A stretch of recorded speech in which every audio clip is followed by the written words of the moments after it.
Good morning dear students. बहुत दिन छुट्टी के बाद हम लोग नए सेशन को स्टार्ट कर रहे हैं और यहाँ पे हम नए सेशन स्टार्ट कर रहे हैं तो नए सब्जेक्ट पढ़ेंगे। इसी तरह हम लोगों का जो एक सब्जेक्ट है वह है IMED।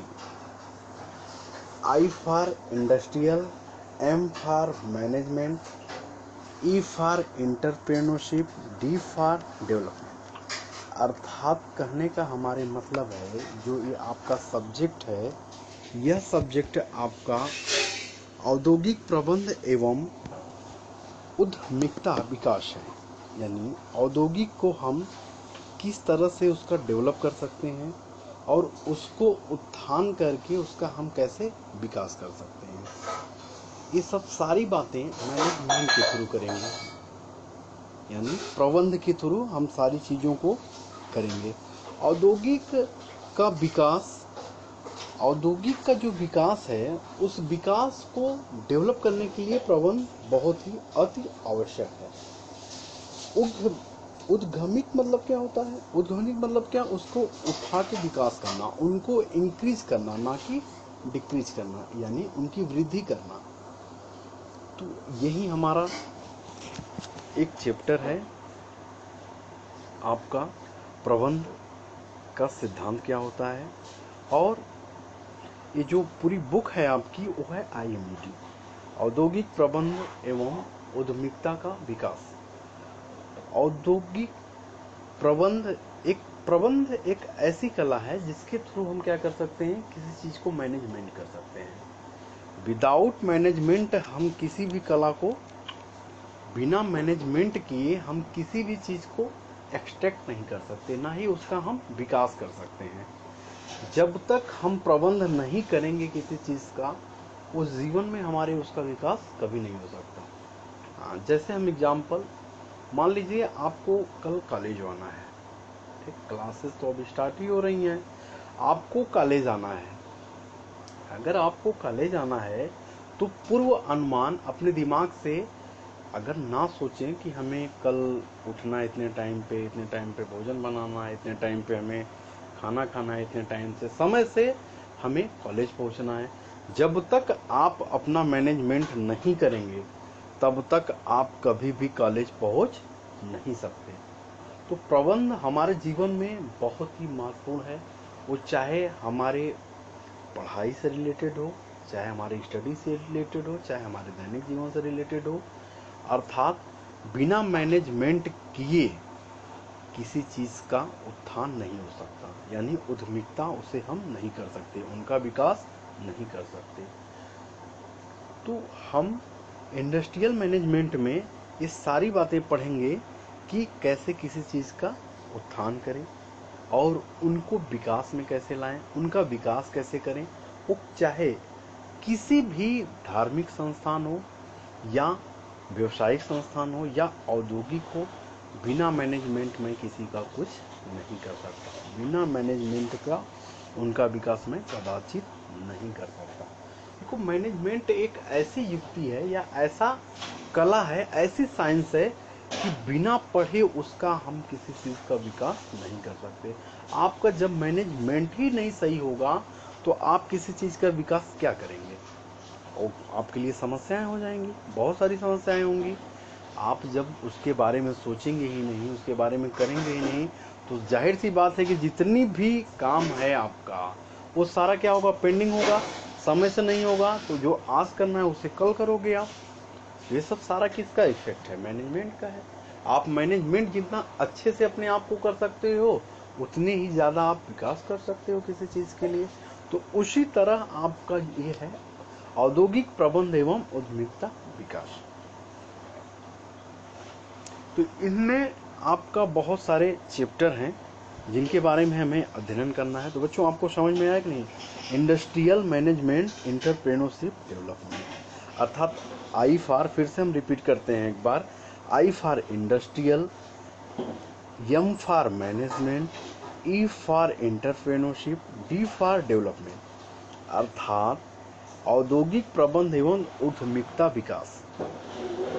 औद्योगिक का हमें क्या, औद्योगिक मतलब कल कारखाने कंपनी जितनी भी हो गई, उनका हम प्रबंध करके और उनके बारे में सोच के उनका विकास करना ही हमारा क्या कहलाता है, औद्योगिक प्रबंध एवं उद्यमिता का विकास। चाहे वो मानवीकरण विकास हो, चाहे वो क्रमिक वित्तीय किसी भी तरह का विकास हो, जब तक हम मैनेजमेंट नहीं करेंगे तब तक हमारा विकास संभव नहीं है।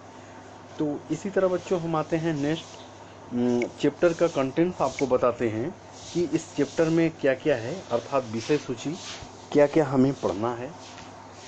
जब तक हम इन सब के बारे में नहीं जानेंगे तब तक हम क्या है पूरे चैप्टर की थीम और क्यों हमारे सिलेबस में डाला गया या यूपीबीटी हमारे सिलेबस में इन सब सारी चीज़ों को क्यों समावेश करती हैं या जिस वजह से हमें पढ़ना है। देखिए, पढ़ के पास होना एक अलग बात होती है। मैं हमेशा ही क्लास में बोलता हूँ कि पढ़ के पास होना एक अलग बात है, नॉलेज लेना एक अलग बात है, पास होना एक अलग बात है। इन सब सारी चीज़ें कई फैक्टर होती हैं। तो नॉलेज पर्पज से हम पढ़ेंगे तो बहुत सारी चीज़ों को गेन कर लेंगे। अगर नॉलेज पर्पज से पढ़ रहे हैं तो बहुत सारी चीज़ों को गेन करेंगे, नंबर भी, मार्क्स भी अच्छे आएंगे आपके और सारी एक्टिविटी भी आपकी अच्छी होगी। तो हम आपको ले चलते हैं विषय सूची के बारे में, यानी अर्थात यहाँ पे क्या क्या चीज़ें हैं और क्या क्या चीज़ें होनी चाहिए। ठीक है, तो देखिए, तो सर्वप्रथम हम देखें विषय सूची में तो सर्वप्रथम हमें पढ़ना है क्या, प्रबंध के सिद्धांत, यानी प्रिंसिपल ऑफ मैनेजमेंट। यानी जो हमारा प्रबंध है या मैनेजमेंट है, इसके प्रिंसिपल्स क्या क्या हैं, इनके नियम क्या क्या हैं और क्या क्या चीज़ें इसमें समाहित होती है, कैसे हम मैनेजमेंट करेंगे किसी का। बिना मैनेजमेंट के हमारा जीवन ही क्या है, अधूरा है। किसी भी तरह से आप कर लो बच्चा, जब तक हम मैनेजमेंट नहीं कर सकते तो अपने आप को हम स्टेबल कभी नहीं कर पाएंगे। इस वजह से सारी जगह मैनेजमेंट की आवश्यकता होती है। अब फिर से आप देख लो, उसी बातों पे फिर हम आ रहे हैं। मान लो यहाँ से आप पढ़ के घर गए, हमारे कॉलेज से पढ़ के आप घर गए, घर जाने के बाद जो बुक्स हैं आपके, आप उसको कहीं इधर फेंक दिए तो कहीं उधर फेंक दिए, तो कहीं अलग साइड में दे दिए या किसी और को दे दिए। तो जब आपका पढ़ने का मन होगा या जब भी आप पढ़ोगे स्टडी के लिए, तो आपको क्या होगा, पता चला कि वो ले गया है तो उधर है, कहाँ है, तो आपका मैनेजमेंट ही खराब है।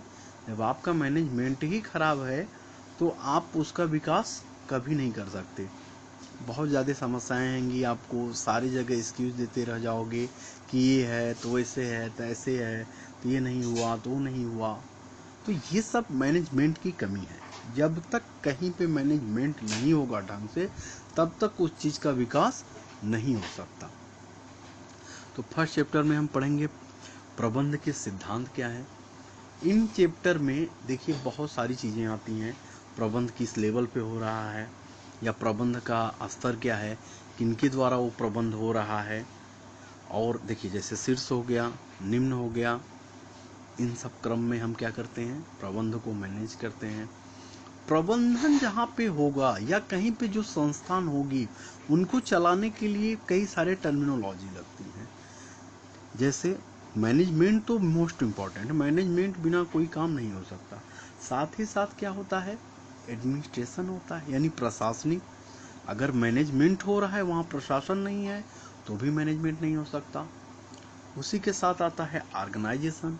जब तक हम किसी संस्थान में संगठन बना के काम नहीं करेंगे तब तक वो हमारा काम भी नहीं हो सकता। उसी तरह आपका दूसरा चैप्टर है मानव संसाधन विकास। मानव संसाधन का विकास, जैसे गांव में बहुत सारी समस्याएं होती हैं, तो ये नहीं है तो वो नहीं है, तो तमाम चीज़ों को हम ध्यान में रख के उनका डेवलप करेंगे, उनका मैनेजमेंट करेंगे।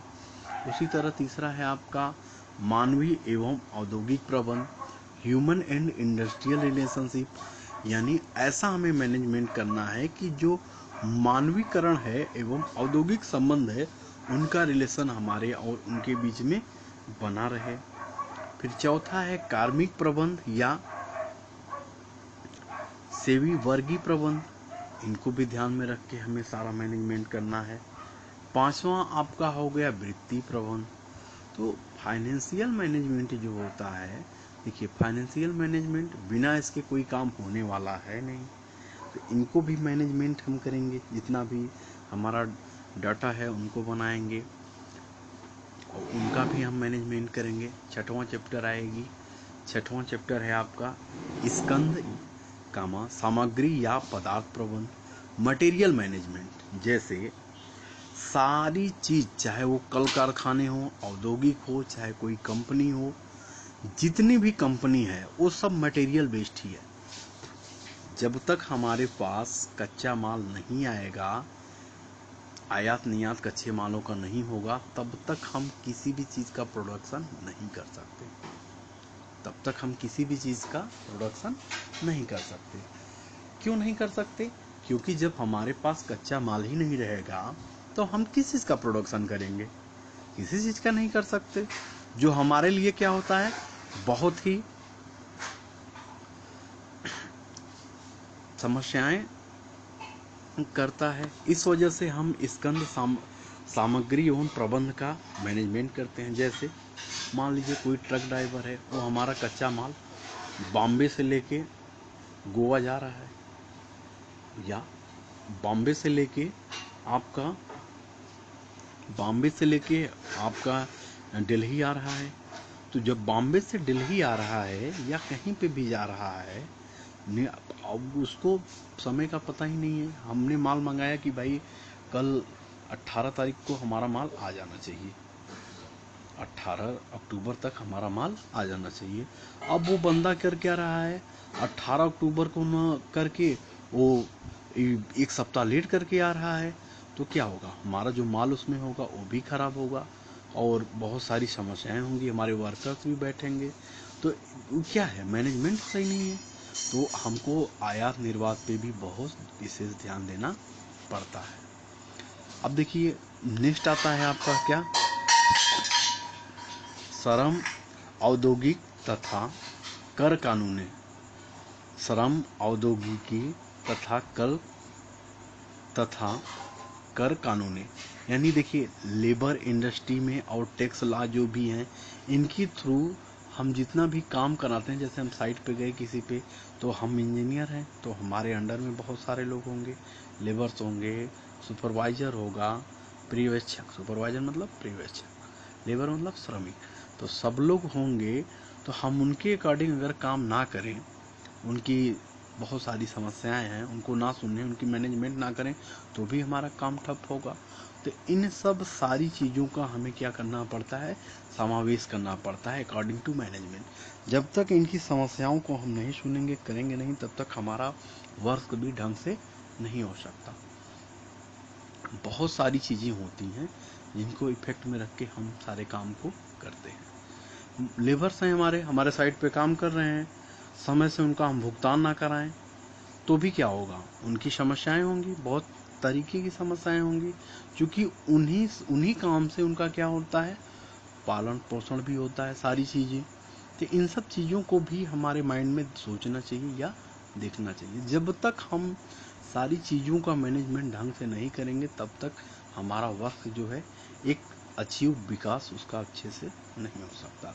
तो मैनेजमेंट में बहुत सारी चीज़ें होती हैं जिनका हमें ध्यान देना होता है। अब देखिए नेक्स्ट आता है उद्यमिता विकास, एंटरप्रेन्योरशिप डेवलपमेंट। यही अब देखिए चैप्टर के रूप में हमें मिल रहा है एंटरप्रेन्योरशिप डेवलपमेंट। 8वां लेसन है आपका उद्यमिता। जैसे देखिए उद्यमिता क्या होता है, किसी चीज को उद्घटित करना, यानी उठा के उस चीज को विकास करना। जैसे मान लीजिए हमारा गांव है, गांव में हमारे अगर अच्छी खेती होती है तो हमारा गांव क्या करेगा, विकास करेगा। जाहिर सी बात है भाई, हमारा गांव क्या करेगा, विकास करेगा। जब हमारा गांव विकास किया तो हमारा जिला भी विकास करेगा, वहाँ के लोग भी खुशहाल होंगे। पहले तो गांव में हमारे अच्छे खेती हो गया तो क्या होगा, हमारा गांव के लोग जितने भी हैं सब लोग विकास करेगा, बहुत अच्छे से विकास करेगा, सब खुशहाल होगा। भाई अनाज बहुत अच्छे से हो गया तो सब लोग विकास करेगा। जब हमारा गांव विकास करेगा, सब गांव के लोग खुशहाल होंगे, तो हमारा जिला खुशहाल होगा। जिला खुशहाल होगा कि नहीं होगा? तो सारे लोग जिले के खुशहाल होंगे। जब जिला खुशहाल होगा तो हमारा यूपी खुशहाल होगा, स्टेट खुशहाल होगा। जब स्टेट खुशहाल होगा तो हमारा भारत राज्य जो है, भारत कंट्री जो है वो खुशहाल होगी। तो ये चैन देखिए एक दूसरे से श्रृंखलित है, बनी है। ये सब सारी चीजें किस पे बेस्ड होती हैं? मैनेजमेंट पे होती हैं। जैसे अब मान लीजिए गांव के हमारे सरपंच जी हैं, तो हमारे गांव के जो सरपंच जी हैं ये क्या, अब जो नालियां बननी चाहिए, जैसे पानी आता है, पानी आएगा तभी हमारा फसल होगा, तो नालियों को सफाई कराने का और उनको सही से सुधरवाने का, ये सब सारा काम हमारे सरपंच जी का होता है। और वो सब ना कराएं तो उनमें देखिए जो मैनेजमेंट है उनका चयन का, वो सब सारी चीजें टूटेंगी, तो किसान भी बाधित होगा। भाई किसान के पास इतना तो बैलेंस नहीं है कि भाई सारी जगह नालियों को अपना सुरक्षित कराए या उसे बनवाए, उसे कराए। तो ये सब सारी जिम्मेदारियां हैं सबको। इसी वजह से सारे, अगर मैनेजमेंट बच्चा ना होता तो आज हमारा देश अच्छे से ना चल पाता। देखिए भारत कंट्री है हमारी, ठीक है, भारत कंट्री सोचिए, हमारी भारत कंट्री है हमारी, तो भारत कंट्री को चलाने के लिए पर्टिकुलर एक ही लोग नहीं बैठे हैं, वहाँ पे सब डिवाइजन में सबको बांटा गया है। भाई हमारे राष्ट्रपति जी हैं, फिर प्रधानमंत्री जी हैं, फिर राज्यपाल जी हैं, फिर उसके बाद सीएम हैं, फिर उसके बाद देखिए अब सीएम स्टेट हो गया, अब उसमें भी उप सीएम है, फिर उसके बाद वहाँ से आएंगे तो प्रत्येक जिला है, प्रत्येक जिला में डीएम साहब जी बैठे हैं, अब उनके साथ बहुत लोग हैं, फिर वहाँ से अगर आए तो थाने हैं। तो ये सब सारा एक चैन बनाया गया है, एक मैनेजमेंट बनाया गया है जिसे हम व्यवस्थित कर सके। तो बिना मैनेजमेंट की कोई चीज़ पॉसिबल नहीं है, या बिना मैनेजमेंट का हम किसी चीज़ को संभव नहीं बना सकते। तो मैनेजमेंट जो होता है एक तरह का विज्ञान है, एक तरह की साइंस है, बिना उसके हम कुछ भी नहीं कर सकते। तो मैनेजमेंट करना हमारे लाइफ के लिए बहुत ही अति आवश्यक है। तो उसी तरह देखिए उद्यमिता विकास जो हम बात बता रहे थे कि प्रधान जी हैं, जब तक वो नाली को नहीं साफ कराएंगे, ये सब नहीं कराएंगे, मैनेजमेंट नहीं कराएंगे, भाई नाली साफ कराना, पानी लाना, और समय से नहर नहीं खुल रही हो तो उसके लिए पत्र लिखना, गाँव को बुलाना, मीटिंग कराना, गाँव में बात करना। विकास का मतलब होता है कि देखिए सब कुछ पर्पज, मतलब उसमें इंक्लूड रहे, सब कोई लगे। अब भाई पानी नहीं आ रहा है, नहर नहीं खोला जा रहा है, तो सब लोग मिलें और एप्लीकेशन दें, प्रधान जी उसमें साथ चलें, तो सब लोग एप्लीकेशन दे के डीएम साहब को वहाँ से बात करेंगे, भाई हमारी ये समस्या है, इस चीज़ को सॉल्व होना चाहिए, इस चीज़ को ऐसे सॉल्व कीजिए, तब चीज़ें जाके हमारी क्या होंगी, बहुत ज़्यादा सॉल्व होंगी, और हमें जो समस्याएं आ रही हैं उस समस्याओं से हमारा निजात होगा। ये सब सारी चीज़ें संभव कैसे है बच्चा? जब तक आप मैनेजमेंट नहीं करोगे, अपने जीवन को मैनेजमेंट के रूप में नहीं लाओगे, जब तक अपनी जिम्मेदारियों को नहीं समझोगे, तब तक कोई विकास नहीं हो सकता। इसी तरह इंडस्ट्री में होता है बच्चा, या कल कारखानों में होता है। जब तक आप अपने काम के प्रति एक्टिव नहीं होंगे या संवेदनशील नहीं होंगे, जब तक करने की इच्छा नहीं होगी आपके काम को, तब तक आप काम नहीं कर सकेंगे, मैनेजमेंट अच्छे से नहीं कर सकेंगे। मैनेजमेंट एक, बार बार बोल रहे हैं आपसे, कला है। अब देखिए नेक्स्ट आपका आता है क्या, अर्थशास्त्र के मूल सिद्धांत। देखिए सबसे बड़ा अर्थशास्त्री अगर कहा जाए, विद्वान कहा जाए, तो हमारे चाणक्य जी थे। चाणक्य जी से बढ़िया कोई अर्थशास्त्री नहीं था। चाणक्य जी जो हमारे थे, ये बहुत ही अच्छे कुटिल, बहुत ही विद्वान थे, यानी फिलासफर थे हमारे। बहुत सारी चीज़ों के बारे में इन्होंने बताया। अर्थशास्त्र के मूल सिद्धांत उन्हीं चीज़ों पे हैं। अब देखिए, अब जैसे आपके पास, देखिए यहाँ पे अर्थशास्त्र की बात करें, आपके पास 1000 रुपये है, ठीक, 1000 रुपये है, अगर आपको पूरे मंथ चलाना है, जब तक आप इसका मैनेजमेंट नहीं करोगे कि भाई 1000 रुपये है तो इसमें 200 रुपये की हमारी सब्जी हो जाएगी, 300 रुपये का अदर सामान हो जाएगा, और बचा कितना, 500 रुपये। तो ये सब सारी चीज़ें अगर हम मैनेज नहीं करेंगे, चाहो तो एक ही बार में आप 1000 रुपये ख़त्म कर दो। तो मैनेजमेंट जब तक नहीं करोगे तब तक आपका काम नहीं हो सकता। मैनेजमेंट ही एक ऐसी चीज़ है जिसके थ्रू हम कम पैसे में भी बहुत सारी चीज़ों को कर सकते हैं या उनका हम विकास कर सकते हैं। जिस तरह का हमें नीड्स होगा, जिस तरह की हमें ज़रूरत होगी, उस तरह का हम विकास कर सकते हैं। अब देखिए 10वां चैप्टर आपका है दुर्घटनाएं एवं सुरक्षा। अगर एक्सीडेंट हो जाता है या उसकी सेफ्टी हम कैसे करें, ये सब सारा किसके थ्रू आता है? ये सब सारी बातें या सारी चीज़ें किसके थ्रू कर सकते हैं? मैनेजमेंट के थ्रू कर सकते हैं। जब तक इन सब सारी चीज़ें हमारे पास नहीं होंगी तब तक हम मैनेजमेंट नहीं कर सकते, या मैनेजमेंट करने में हमें बहुत सारी समस्याएं आएंगी। जैसे हमारा वर्कर्स काम कर रहा है, कोई दुर्घटना हो गया, उसके लिए कोई पॉलिसी ना बनाए, उसके लिए कोई नीति ना बनाए। उनके घर वालों, भाई एक्सीडेंट हो गया, पहले तो हम उन्हें सिखाएं कि भाई ऐसे ऐसे मैनेजमेंट करो कि जैसे आप काम कर रहे हो, मैकेनिकल्स का बंदा है, काम कर रहा है, अब वहाँ पे वो हेलमेट ना लगाएं, अपनी सेफ्टी सारी चीज़ें ना पहने और काम करने चले गए, तो मान लीजिए कोई दुर्घटना वारदात हो जाती है, तो उनके लिए भी कोई पॉलिसी होनी चाहिए। अगर हम ऐसा नहीं करते हैं तो बहुत सारी समस्याएं आ सकती हैं। उनके लिए पॉलिसी होना चाहिए, दवा दारू जो भी चीज़ें हैं वो सब सारी चीज़ें करना चाहिए। दवाई जब तक नहीं करेंगे तब तक समस्याएं उनकी जटिल होती ही जाएंगी। आपको इन सब सारी चीज़ों का ध्यान में रखना है और मैनेजमेंट करना है। बिना मैनेजमेंट का कोई चीज़ होने वाला नहीं है। चलिए तो हम आपको ले चलते हैं नेक्स्ट। फर्स्ट चैप्टर है आपका प्रबंध के सिद्धांत क्या क्या होते हैं या प्रबंध के प्रिंसिपल क्या क्या होते हैं। यहाँ पे हम आपको बताएंगे प्रबंध के प्रिंसिपल क्या हैं, प्रबंध के सिद्धांत क्या हैं और प्रबंध क्या चीज़ है। आई थिंक अब तक तो प्रबंध समझ में आ ही गया होगा कि प्रबंध होता क्या है। प्रबंध किसी भी मानव के द्वारा जो कार्यरत है या क्रियाविहीन है या ऑपरेशन है जो मानव द्वारा हो रही है, वही सारी मैनेजमेंट है।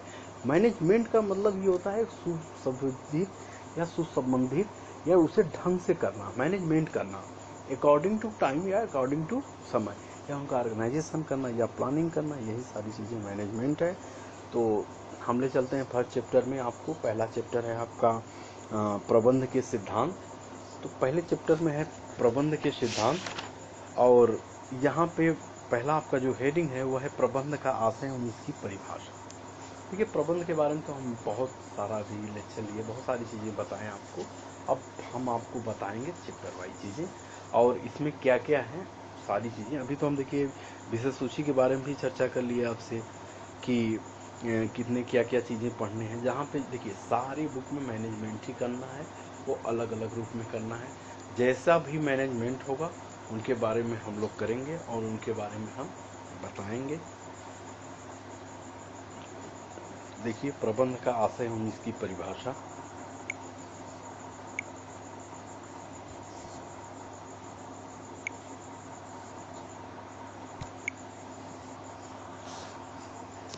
देखिए तो पहला हमारा जो चैप्टर है वो है प्रबंध के सिद्धांत, प्रिंसिपल ऑफ मैनेजमेंट।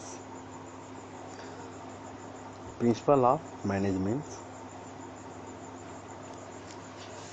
देखिए प्रिंसिपल ऑफ मैनेजमेंट क्या होता है, या ये पहला चैप्टर है हमारा प्रबंध का आशय एवं इसकी परिभाषा।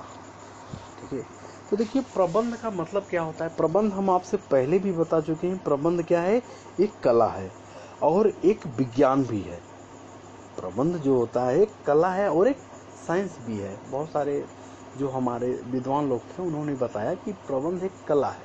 जैसे कला कहे कैसे, अगर हम किसी काम को कर रहे हैं, अगर आप उसी काम को हम 4 घंटे में कर रहे हैं, आप उसी काम को 8 घंटे में कर रहे हैं, तो आपसे चीज़ों को हमने कुछ ढंग से किया ना, उतने ही काम उतने ही समय में आपसे बेटर अगर हम कर सकते हैं तो बहुत ही अच्छा है। हमारा मैनेजमेंट बहुत अच्छा है, हमारा कला बहुत अच्छा है उन चीज़ को अच्छे से कर पा रहे हैं। तो प्रबंध देखिए, प्रबंध का आशय एवं इसकी परिभाषा। प्रबंध एक कला है और विज्ञान भी है। प्रबंध का मुख्यतः संबंध मानवीय क्रियाओं से है, यानी मानवीय क्रियाकलापों से। जो मानव करता है वही आपका क्या है, प्रबंध है। प्रबंध का मुख्यतः संबंध मानवीय क्रियाओं से है, जिनका नियंत्रण व निर्देशन करके संस्थान या उपक्रम के उद्देश्यों की प्राप्ति की जाती है। मान लीजिए कोई ऑर्गेनाइजेशन आपको लो लेवल से हाई लेवल पे ले जाना है, तो जब तक उनका निर्देशन और नियंत्रण नहीं करेंगे तब तक वो संस्थान ऊपर नहीं जा सकता। अर्थात इन सब सारी चीज़ों को करने के लिए हमें मैनेजमेंट की आवश्यकता होती है। प्रबंध एक ऐसी सार्वभौमिक रचनात्मक क्रिया है जो प्रत्येक अवस्था में, चाहे वह सामाजिक संस्थान हो, चाहे धार्मिक संस्थान हो या कोई भी व्यावसायिक संस्थान हो, समान रूप से हमें परम आवश्यक है। जब तक मैनेजमेंट नहीं होगा तब तक आपका कोई संस्थान, सामाजिक संस्थान या धार्मिक संस्थान या व्यावसायिक संस्थान समान रूप सबके लिए क्या है, परम आवश्यक है। जब तक आप मैनेजमेंट नहीं करेंगे तब तक किसी भी संस्थान को आगे नहीं ले जा सकते। Management is a very important article of art. जब तक आप मैनेजमेंट नहीं करोगे तब तक आप किसी चीज का उत्थान नहीं कर सकते। ओके, तो देखिए प्रबंध किसी भी चीज के लिए, चाहे वो, देखिए आदमी कहता है ना कि ऊर्जा जो होती है वो कभी खत्म नहीं होती, वो एक रूप से दूसरे रूप में रूपांतरण होती है। जब तक हम उसका रूपांतरण नहीं करेंगे तब तक वो चीजें नहीं होंगी। तो देखिए जैसे प्रबंध हो गया, तो प्रबंध एक ही चीज के लिए नहीं है कि भाई एक ही जगह हम यूज कर लेंगे और वहीं बस प्रबंध खत्म हो गया। हम बोले ना कि नॉलेज पर्पज से पढ़िए आप। जैसे प्रबंध चाहे वो चाहे शिक्षण संस्थान में कीजिए, शिक्षण संस्थान में करेंगे तो देखिए यहाँ पे क्या है, आप समय से आइए, समय से क्लासेस चलें और समय से आप स्टडी कीजिए, जो वर्क्स दिया जा रहा है उसको अच्छे से करिए। यही सब सारी मैनेजमेंट है। आप अच्छे से करेंगे तो जाहिर सी बात है कि एक दिन ऐसा होगा कि आप बहुत अच्छे नंबर से पास होंगे, बहुत अच्छा नॉलेज होगा आपके पास। तो यही सब सारी मैनेजमेंट करना आपके द्वारा, देखिए मानव क्रियाकलाप यही ना हुआ, जो आप ये सब जो वर्क दिया जा रहा है कर रहे हो, यही क्रियाकलाप है, यही आपका मैनेजमेंट है। तो कुछ प्रबंध शास्त्रियों ने प्रबंध को कला यानी आर्ट संज्ञा दिया तथा कुछ मनीषी इसे विज्ञान में भी स्वीकार किए। कुछ लोग थे, कुछ हमारे प्रबंधन शास्त्री थे जो कला का भी संज्ञा दिया तथा कुछ मनीषी थे जो इसे हमें साइंस के रूप में बताया। किंतु वास्तविकता यही है कि प्रबंध को विज्ञान कहा जा सकता है। किंतु वास्तविकता यही है कि प्रबंध को विज्ञान कहा जा सकता है और कला भी, क्योंकि प्रबंध का विज्ञान प्रबंधकों को अपनी व्यवहारिक कुशलता के प्रयोग में आवश्यक उचित मार्गदर्शन एवं उचित दिशा निर्देशन उपलब्ध कराता है। अमेरिकी इंजीनियर F.W. टेलर तथा फ्रैंक दिलविर्थ प्रथम प्रबंध प्रक्रियाओं के जन्मदाता कहलाते हैं। अमेरिकी इंजीनियर जो थे F.W. टेलर तथा फ्रैंक दिलविर्थ प्रबंध प्रक्रियाओं के जन्मदाता कहलाए जाते हैं। तो प्रबंध जो होता है एक तरह की कला है, मानव क्रियाकलाप है, जो मानव के द्वारा होता है वही प्रबंध है आपका। जैसे आपको बता दिए कि आपको जितनी भी सारी वर्क, जैसे एग्जांपल है मैनेजमेंट का, तो सब जगह मैनेजमेंट है। जो मानव के द्वारा क्रियाकलाप है वही मैनेजमेंट है। किसी चीज़ को, जैसे हम आपसे कहें शिक्षण संस्थान का मैनेजमेंट करना है तो हम आपसे बोल रहे हैं कि आप समय से आ जाओ कॉलेज और समय से पढ़ो, आप जो वर्क दिया जाता है उसको अच्छे से करो, समय से क्लास चले, समय से आप जाओ, जो वर्क दिया जा रहा है उसे अच्छे से करो, घर पे जाओ और उसको स्टडी करो। इन सब सारी चीज़ें अगर आप करते हैं तो मैनेजमेंट आपका बहुत ही अच्छा होगा। एक दिन ऐसा रिजल्ट आएगा कि आप अच्छे मार्क्स पाओगे, अच्छी जगह जाओगे और अच्छा विकास करोगे। देखिए प्रबंध के संबंध में कुछ हमारे वैज्ञानिक थे, जो विद्वान थे, जो निम्न ढंग से इसको परिभाषित किया। जैसे स्टेनले विंस जो थे, इनके अनुसार इन्होंने बताया कि पूर्व निर्धारित लक्ष्यों की प्राप्ति के यानी पहले से जो हम लक्ष्य निर्धारित कर दिए हैं उनके उद्देश्य को रखते हुए प्रबंध समयानुसार उचित निर्णय लेने और मानवीय क्रियाओं पर नियंत्रण रखने की एक विधि ही प्रबंध है। उन्होंने बताया कि पहले ही जो हम लक्ष्य को निर्धारित कर चुके हैं उनके उद्देश्य को समयानुसार उचित निर्णय लेने, यानी समय के अनुसार में हम उसकी अच्छा निर्णय ले लें और उन पर हम कार्य करें, एक क्रिया विधि नियंत्रण होकर काम करें, वही हमारा क्या है, प्रबंध है। तो इन्होंने बताया स्टेनले विंस ने। अब दूसरा आता है आपका डॉक्टर हेनरी एल सिल्क ने। इन्होंने बताया कि प्रबंध जो है, इनके अनुसार इन्होंने बताया कि प्रबंध जो होता है वो क्या है, नियोजन है, संगठन है और निर्देशन है। नियोजन मतलब प्लानिंग है, संगठन मतलब ऑर्गेनाइजेशन है, निर्देशन मतलब डायरेक्शन है एवं नियंत्रण की क्रियाओं द्वारा समस्त उपलब्ध साधनों में समन्वय यानी कोऑर्डिनेट स्थापित करना ही प्रबंध है। अर्थात इनके अनुसार नियोजन, संगठन, निर्देशन एवं नियंत्रण क्रियाओं के द्वारा जो समस्त साधनों में उपलब्ध कोऑर्डिनाइजेशन है, सामंजस्य जो स्थापित करते हैं हम, वही क्या है, प्रबंध है। तो ये डॉक्टर हेनरी ने बताया। अब देखिए नेक्स्ट हमारे वैज्ञानिक आएंगे। देखिए नेक्स्ट हमारे कौन है, थियो हाइमेन है। थियो हाइमेन ने बताया कि व्यक्तियों से कार्य कराने तथा, उन्होंने बताया कि व्यक्तियों से कार्य कराने तथा उनके प्रयासों को सही दिशा में निर्देशित करने का प्रथम कार्य जो है या कार्य है वही प्रबंध है। इनके अनुसार बताया कि व्यक्तियों से कार्य कराने तथा इनके प्रयासों को सही दिशा में निर्देशित करने का कार्य प्रबंध है। चौथा हेनरी फेयोल। देखिए हेनरी फेयोल ने बताया प्रबंध के बारे में। इन्होंने क्या कहा कि नियोजन, संगठन, निर्देशन, समन्वय एवं नियंत्रण करना ही प्रबंध होता है। तो प्रबंध क्या है, चाहे आप प्लानिंग कीजिए, चाहे आप संगठन बनाइए, चाहे आप निर्देशन कीजिए, चाहे समन्वय कीजिए या नियंत्रण कीजिए, जो भी कर रहे हैं यानी मानवीय क्रियाकलाप जो भी कर रहे हैं वही प्रबंध है। आई थिंक प्रबंध समझ में आया होगा। नेक्स्ट टॉपिक हम आपको बताएंगे कि प्रशासन क्या होता है या संगठन क्या होता है। घर पे रहिए, अच्छे से स्टडी कीजिए। अब नोटिफिकेशन आने वाली है, आप लोग कॉलेज भी आ सकते हो। पढ़ते रहिए, मस्त रहिए। जय हिंद, जय भारत। भारत माता की जय।